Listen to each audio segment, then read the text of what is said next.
ഞാൻ ഷാഫി പറമ്പിൽ എന്ന് പറയുന്ന അന്നത്തെ MLA യൂത്ത് കോൺഗ്രസിന്റെ പ്രസിഡന്റ് ആയിരിക്കുന്ന അദ്ദേഹത്തിന്റെ കമ്മിറ്റിയിലെ ലിറ്ററേച്ചർ സ്റ്റേറ്റ് ചെയർപേഴ്സൺ ആയിരുന്നു. ആ കമ്മിറ്റിയിൽ തന്നെ എനിക്ക് തോന്നുന്നു രാഹുൽ മാങ്കൂട്ടവും സ്റ്റേറ്റ് സെക്രട്ടറിയും അങ്ങനെ എന്തോ ആയിട്ടുണ്ട്.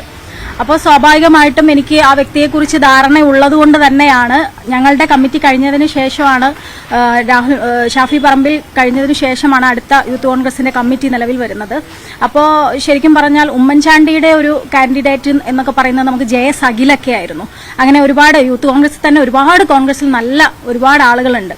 അപ്പം പേഴ്സണലി എനിക്ക് മനസ്സിലായിട്ടുള്ളതും ഒരുപാട് യൂത്ത് കോൺഗ്രസിലടക്കമുള്ള മഹിളാ കോൺഗ്രസിലടക്കമുള്ള സ്ത്രീകൾക്ക് വ്യക്തമായി ധാരണയുള്ള ഒരാള് തന്നെയാണ് രാഹുൽ മാങ്കൂട്ടം എന്ന് പറയുന്ന വ്യക്തി. അപ്പൊ ആ വ്യക്തി പ്രസിഡന്റായി വരുന്നു എന്നും അതിനുള്ള ശ്രമം ശ്രീ ഷാഫി പറമ്പിൽ MLAയുടെ ഭാഗത്തുനിന്ന് ഉണ്ടാവുന്നു എന്ന് തോന്നിയപ്പോഴും ഞാൻ കൃത്യമായിട്ട് മെസ്സേജ് അയച്ചിട്ട് ഈ കാര്യം പറഞ്ഞിട്ടുണ്ട്. വ്യക്തിപരമായി എനിക്കും അനുഭവം ഉള്ളതുകൊണ്ട് തന്നെയാണ് ഞാൻ ആ മെസ്സേജ് അയച്ചിട്ട് ഷാഫി പറമ്പിൽ MLAയോട് അന്ന് ഞാൻ സംസാരിച്ചത്. അതിന് മറുപടി തരികയോ അല്ലെങ്കിൽ ഞാൻ ഇന്ന് എഴുതിയ ആ പോസ്റ്റിൽ എഴുതിയ ഒരു സാധനം തന്നെയാണ് ഞാൻ എഴുതിയിട്ടുള്ളത്. കാരണം ഞാനൊരു എഴുത്തുകാരിയാണ്. സ്ത്രീപക്ഷ നിലപാടിന് ഏത് പക്ഷത്തേക്കാൾ ഇമ്പോർട്ടൻസ് കൊടുക്കുന്ന ഒരാളാണ്.